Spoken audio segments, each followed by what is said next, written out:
Hi, friends. Kathryn Korostoff here from Research Rockstar. And today I have a great conversation for you about report automation. Now, as market research professionals, we know we spend a lot of time on reporting, but some of that time, well, frankly, is on doing things that we often consider sort of grunt work. Why not automate those aspects of the reporting process? That way, we can focus our valuable time and brain power on the things that will actually generate useful customer insights. Now, I recently had a 45-minute conversation with one of my absolute favorite market researchers, Jeffrey Henning, who is the president of ResearchScape International. And during this conversation, we talked a lot about report automation. He showed some awesome examples. And so what I am doing for this conversation, this particular episode, is I'm giving you the highlights. It's got some really great examples. So please enjoy this montage of highlights from my 45-minute conversation with Jeffrey Henning. And for those of you who are Research Rockstar students, you can enjoy the entire conversation, the entire 45 minutes over on the training portal in the Rockstar Resource Library.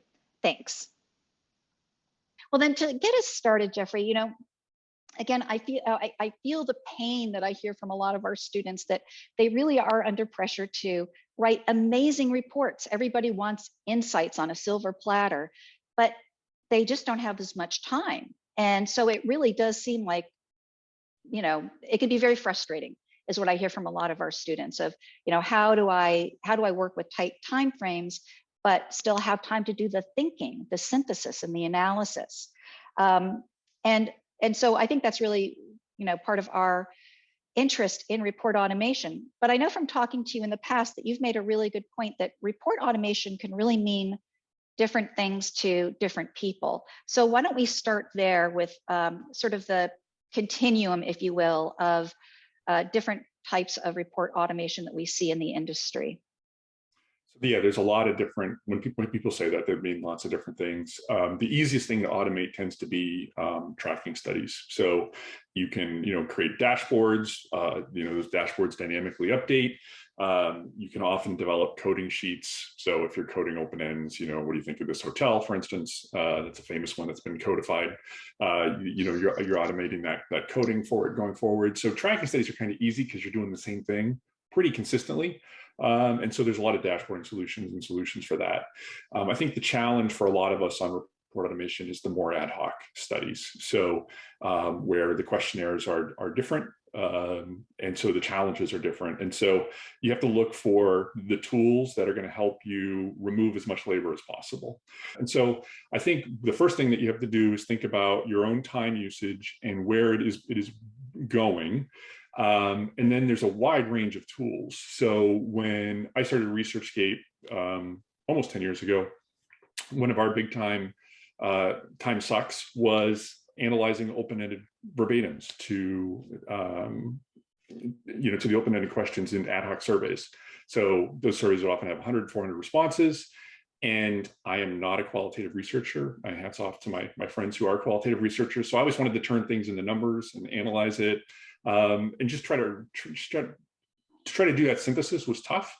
And so that was often we'd spend 8 hours reading, digesting, figuring out how to present the verbatims.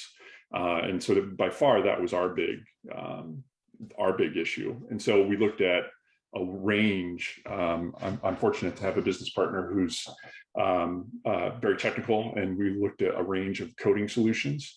Ultimately, may I interrupt you there for 1 second? Please. I've used some of these automated coding solutions specifically for the intent of using them for open-ended responses. And I'm curious if your experience was like mine, which was some of these tools are so difficult to use that the time to set it up and to get it so that it's coding automatically effectively for you, unless you have an enormous amount of open ends, it would take you less time to do it manually. Yeah, so we actually looked at 24 different platforms and found that they were really better suited for like social media listening. I used that hotel example, scraping reviews from the web.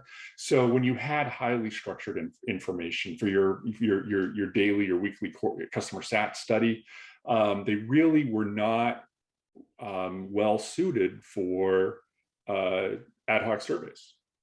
So after we did all that, we wanted to license something. We instead, did a really simple heuristic, which was we found that if you just pulled the quotes into Excel, sorted them by length, the ones that weren't excessively long, because some people are happy to write paragraphs. So there was this happy medium where you'd cut it. I forget what, but where they were too long, but then there were these others that were a sentence or two. And those were actually the really good quotes to use as examples. And I can show, when I show our product, I'll show you, some of the things that we do on that to just kind of pull out representative quotes. Now, the great thing about surveys is you're already, so a lot of those tools are designed to figure out sentiment and all these things. Well, I don't need to know the sentiment because I just ask them a closed-ended question. So I have all this closed-ended data. And so how do you pair it with that closed-ended data? So it's definitely a different problem than most of those solutions are solving. So they're great for tracking studies, which is kind of the message for most of this. And then when you get to the ad hoc surveys, you have to do more work. Got it. So we know that there's some basic things that are out there in terms of, like, if you just want to export some basic charts into a PowerPoint template, depending on what your survey platform is, you may or may not be able to do that easily. So then what's next? And so I wanted to offer, let me hit share. Are you letting me share? Can you see my screen? Absolutely. So I wanted to offer your watchers and your students, a free usage of this. So it's called Research Story. So you go to researchstory.com and sign up, and you'll get the basic functionality. And if you email me, if you're using something like Weighting, for instance, you're emailing me, we can turn that on for you. And basically, if you're using that sort of one report a month, there's no charge for it. And so our philosophy is to, where possible, pull down data from your survey tool because your survey tool knows a lot more about the survey than if you pull it in a CSV file. You can pull it in a CSV file, but then everything's a column. You don't really have the rich information. Whereas, the SurveyMonkey, Alchemy, which used to be Survey Gizmo, Decipher, they all have rich APIs. So they'll tell you in detail about the question. At Qualtrics, we actually use their file format because their API is expensive. But so when you pull it in directly from those products, you'll get a lot more information about the questionnaire. And right there, that's going to save you time and energy from having to line up, CSV imports and so forth. And so the first thing that we do is when we pull it in, to that point I made about you don't necessarily want to show questions in the order that they're asked. One of the things that we do is we use English string matching to see, okay, what are these questions really? And so we'll do things like tag questions as, hey, this is birth year question. When we see a birth year question, we'll generate age and generation. Common demographics, we automatically recognize and tag so that we can be smarter about the reporting. And you can also make any other question your crosstab, but the thinking is, hey, those are typically things that you're going to want to use as crosstabs. And it also recognizes firmographics. This was a consumer study we did, but it would recognize things like, how many employees do you have, what industry are you in as well. And then you can add your own questions. You can hide questions that you don't want to report and so forth. But the thinking is from automation that, an ad hoc survey, we want to get you to the point where you've got, useful data as quickly as possible. So it's trying to do the things that we've learned over time are repetitive. So it's identifying all those questions. We also are really big into weighting. I know you and I have talked about weighting in the past. And when I first started doing online surveys, I was against weighting because it was a very narrow audience that was on the web in its early days and was not necessarily representative. And we still find that, for instance, the 65 and up who are on the internet are not representative of all 65 and up. But there's been plenty of research from Pew and others that you should be weighting. So we'll actually, because we've categorized the questions, you can actually hit suggest. It's going to go through suggest weightings. And for the US, it will give you US populations. And so again, that's something that used to take a lot of time. And going back to when I was doing it on SPSS and DOS and getting it backwards and different things. And now it's basically suggest, or you can add a few questions of your own if you've oversampled, for instance, on a product category or something. And then what's different about our product is it's really meant to pull down a bunch of deliverables that you then go and investigate, whether you just want to look at the PowerPoint or you want to generate a more detailed view. So you can pick the how many crosstabs you want to have sort of featured. It's going to generate them all, but it's going to pick out the ones that are most important. You can filter the results by other questions. So, hey, we just need to do this for the US or just for this product. I want to go back to something. You said it's going to decide which ones are most important. Is that just based on which ones are kind of the standard ones, or is it looking actually at which ones have the most variation? Sure. Let me quickly jump to Excel just to show. So it's actually generated them all. So behind the scenes, it generates all the crosstabs. And I had downloaded these and opened them before the call just so we wouldn't have that delay. And so what it's done, and we're using, I mean, you and I got started where we would flag cells with a lowercase a or an uppercase A, B, C, D, E. Nowadays, it's more typical to flag with an up arrow or a down arrow, and where you're comparing that cell to the others in it. So it's generated all of these. And then what it does is it actually goes through and it pulls out the ones that it thinks are most important. So I did the top 10. And the way it's done that is some rules of thumb. So for instance, one of the things that we found that clients were always confused by, the end users of the data, was if you had demographics down this side, even where that would make sense, they would read the question wrong. So we don't highlight any of the top crosstabs with the demographics going down here. So we're picking out the ones that have the most statistically significant differences. You can see this one, you know, everything in this column was statistically significant. Everything in this column was statistically significant. So this was relating, you know, this was early in COVID, you know, what do they have difficulty affording? And obviously people who have had their finances decline had more difficulty affording things. So pardon me, but especially for some of our students who are newer to survey research, I just want to make sure they're following us. Yep. So basically it looked at everything. So it did every variable by every variable. Every variable that we picked. So it defaulted to, so if it was a demographic or a firmographic, it was like, hey, you probably want to do this. And then I added one that collapsed a question that had 7 choices to these 3 choices. Okay. And so that became a crosstab that it looked at. And then based on which ones did or did not have significant differences, you had some logic in there that said only populate this with the ones where there was significant differences. So it's doing that job for you of like, let's not waste your time looking at things where there are no differences. Exactly. And some of the rules of thumb are like, one of the rules of thumb was like the first time we ran it, it was like, wow, big news. Like the #1 chart it picked. People who are 24 and under are much more likely to be students, and those 65 and up are more likely to be retired. And it was like, that's great. You're right. That is the most statistically significant, but nobody, that's not useful. That's not useful. So that's one of the reasons why we developed the tagging about demographic and firmographic, was because we wanted to be smart about, hey, these are 2 demographic on demographics. That's not something that, you know, we need to show. You know, that's not, you know, the kind of question of import that people are interested in. So there's the math, and then there's sort of these rules of thumb to figure out what to surface, you know, is most important.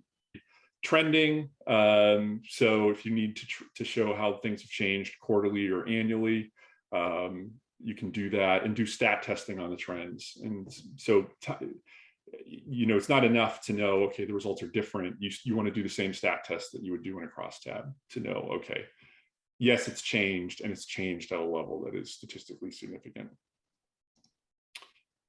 So our approach really is to generate this selection of files. So I'm going to hit generate, and it's quick enough that it's not going to email you when it's done. It's just going to run in this window, and it's slow enough that, you know, we'd be sitting here for 60 seconds talking. So so let me go to the files that are downloaded. So it creates charts for you to look at, a summary doc in PowerPoint. It creates crosstab docs in PowerPoint. It creates that Excel file I showed you. And for those times where you're doing a Word report, there's a version of a Word report as well. And there's an appendix that has the questionnaire. And of course, there's the raw data if you need to do something else with it. One of the things, I don't know if I find a lot of people aren't using this capability of PowerPoint, which is that it has section breaks. Do you use section breaks? I do, yes. Yeah, so they're really useful. I mean, this is a 93 slide deck that it created. So if you've named sections of your questionnaire in Decipher or Alchemer, it pulls in those names as section breaks. Typically, those are not something you're showing your respondents, but you're using it when you're writing the questionnaire. And so it's using those. So if you're thinking ahead about also how you're going to outline your report. Exactly. And so it's definitely worth, what are the little things that you can do in a survey to make your job easier when it's time to analyze? And, using those page headings is definitely something that, becomes easier. So in our executive summary, we start just by telling you, how you weighted it, when the fielding dates were, and then we're giving just a simple text view of the top 2 or 3 choices for each question. So we're not showing you everything because one of the things I think that's hard for researchers is we do tend to want to show everything, but the act of showing less is in itself a type of analysis. You're having people focus on what's most important. So here we're just showing the 2 or 3 options. We're using those page headings that I mentioned for section titles here as well. And then I'll get into a little more on what we're doing on the sound, on the verbatim analysis, but here it pulled out quotes for the top 3 phrases. So easy to use was the top phrase. What do you like about your Apple smartphone, your Galaxy notebook? And it picked this quote out because it's using easy twice, I would imagine is why I picked that one out. So it's tried to pick out quotes that kind of in one quote summarize the gist of those comments. Now, I know for myself as a researcher, especially if I was using a tool like this for the first time, I'd want to go back and sanity check. Did it really pull a good representative quote? Yeah. So I would just go back to the Excel file and. You could, or we have the appendix. Certainly for like, if I'm doing a customer sat study or an employee sat study, I'm like, read the comments. You want to read them all. So these are the unanalyzed comments. They're analyzed elsewhere in the document, but so they're all here for you to go through and Got see. it. Yeah. So if I just personally disagreed and I wanted to pull something else in, obviously I can do that. Yeah, actually yesterday I was doing one where, I guess Friday, and I'll tell, because we're talking about verbatims, let me skip ahead to the verbatims. What did they like? Now the fact that I've collapsed everything is hurting me. No, and while you do that, I just want to point out to our students who are watching this that, the point here is, everything's getting pulled into a PowerPoint template for you. Obviously, you're going to apply your own template. Obviously, you're going to go in and add your text and adjust your titles and such as you wish. But this is definitely giving you a huge kickstart on the stuff that, frankly, can really take up a lot of time with, well, what Jeffrey has illustrated here or demonstrated here can be automated. So it's, certainly you're going to be doing some editing and writing and adding in your special sauce, but what a great kickstart to not have to bring all of this stuff in manually. Exactly. I think the philosophy of reporting automation has to be what is the grunt work, the tedious parts that we can automate so that you have more time to spend providing more value. And so one of the things that I've done on sort of this, like I like this quote that it picked out for easy, but let me see, fast. So fast, runs very fast, is great. So that, maybe that if I don't like that quote, I might go to the Word document and I might look and see, oh, it's keys are big, it's pretty fast. Maybe there's another quote that I'm going to want to replace it with. And so there's times where I'll not like the selection for 1 or 2 of these, and I'll swap them out, or I'll delete a few rows that don't make sense. We do offer the obligatory word cloud. We all have love-hate relationships with them. You can delete it if you hate it, but if you don't hate it, you want it there. I think that they're good conversation starters. I've had them be, as long as people don't take them too seriously, it can really be a good conversation starter. Yeah. And unlike those tools where you're training it, here it just sees, oh, user-friendly. Those are 2 words that are used a lot together. So we're gonna put those together. So it looks for screen size. So it just inspects the data to come up with what the most common words. Camera quality, those two words were used a lot together. And then it's basically giving you the count, the count and the percent. But when it sees patterns, this is one of the reasons where I think all those tools that you and I have looked at don't quite make sense for surveys. So basically, we asked them what brand they were using, and then what, if anything, they like about that brand of device. So when it sees the pattern of an open-ended question following a closed-ended question, it will basically give you a filtered view of those. So for the Acer users, here were some quotes from the Acer users. Here were some quotes from the Apple users, and so forth. And so it's I love that. And so it's gone through and given you some sample quotes from each audience. Fantastic. Yeah. So the executive summary. The other thing that is when I talked about you don't want to just follow questionnaire order. So it's punting any demographics and firmographics down because you don't need to lead with those typically. It's also looking for patterns in the questionnaire. So here we have two questions that had the same scale. So, how has your amount of free time changed? How have your personal finances changed? Again, this was a survey in 2000.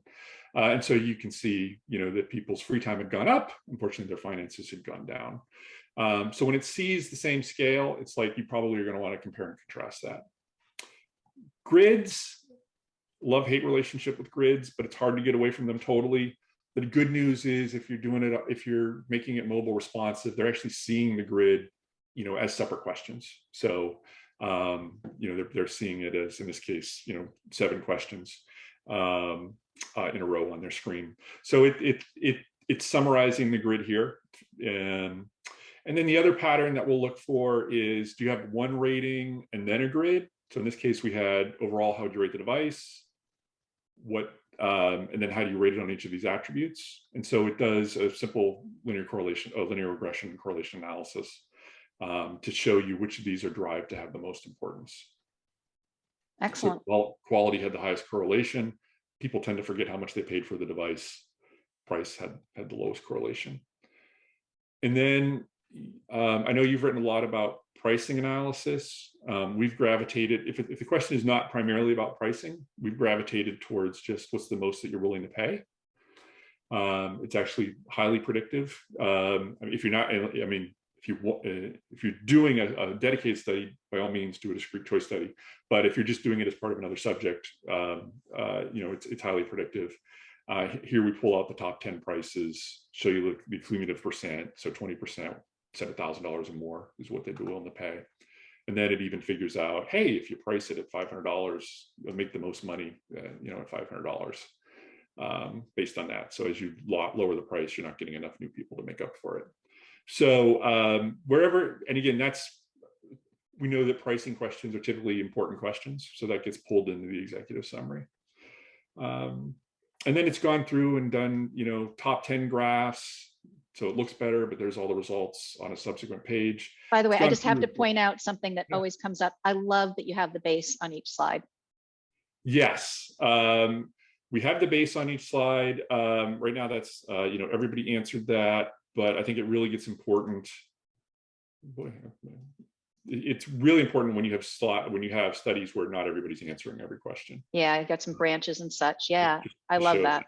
Yeah. In this case, I don't have any of those, but most studies there'd be skip patterns, and I think it's important to be able to look and see. Oh, and we will highlight it in red if it's under 30. So sometimes you'll have a skip pattern that most people just don't qualify for, and it's easy when going through the deck to kind of miss that. So if it's 30 or if it's under 30, then we highlight that in red so that you can. I love that. That's fantastic. Be alerted to it. Now, and again, all of this is very customizable. And if I imagine if I've set this up with my own PowerPoint template, my own color palette, boom. Yes. Yeah. You can change the color palette. So here we're using, so we'll typically use a gradient, but you have different choices on scale questions or numeric questions versus, that's a grid. So let me see. nominal questions. So that list of the brands. So Yep. at the nominal scale, so you can pick the color scheme that you would use on that. So yeah, Excellent. those are all customizable. I have one client who's like, everything has to be their orange. Every box. A specific hex code, right? So that's easy. And then once you have that set up, I imagine, so if I know I'm going to be doing 10 reports in the next 12 months, I'm going to set everything up once for that first one. And then obviously I've got something that's got my preferences in it. So I'm good now for the next 9. Yes. So it is. It's a little bit of work to just line up the PowerPoint the first time with your headings and so forth. And then, once you've done that, it's basically free for every future project. So. Awesome. But I do love this idea of let's get rid of the grunt work so that we can focus on the synthesis. Because that's really, I think, that's what we want to be doing, right? That's the fun stuff where we can really, take the time to really do the synthesis and come up with those so what, the key findings, the conclusions, the recommendations where applicable. So anything that can get us to that part of the process faster is all good as far as I'm concerned. Amen. All right. Jeffrey, just a couple of things that you mentioned that I want to get back to. One was earlier you had mentioned, you had referred to Pew as a source of information on weighting. And I just want to let our students know, if you haven't used the Pew Research website before, they do publish a lot of great research on methodology, including weighting.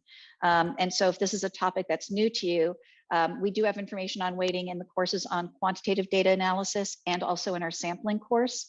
But I definitely also recommend the Pew site. And I know, Jeffrey, you're a big fan of Pew as well. I think they're a gold standard and they're very transparent. And they want people to learn. So for researchers, they actually have a blog that's not on their main site. It's on medium.com. So if you search for Pew Medium or Pew Decoded, which is the name of their blog, that really goes into some of their techniques. Like they just did one about translating survey questions, for instance. And so I really encourage you to check that out. It's rare that I mean, they get like an A+. It's very rare that I read something and I'm like, there's every now and then they'll do something that I've not had work for us, but they're doing things on a tremendous scale across countries, often with probability panels, very sophisticated panels where we're often, representing small B2B audiences and, doing things. The research side is often messier in terms of what we're able to achieve compared to what they're able to achieve when they're trying to project across national populations. Right. Excellent.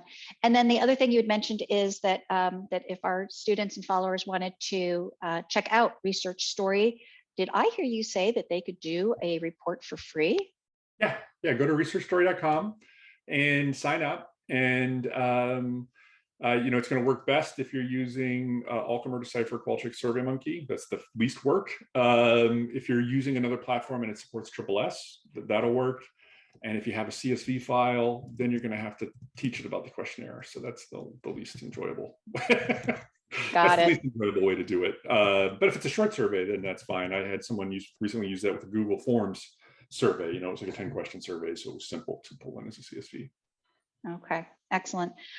Jeffrey, thank you so much for your time. And for those of you who haven't met Jeffrey, again, please do follow him on social.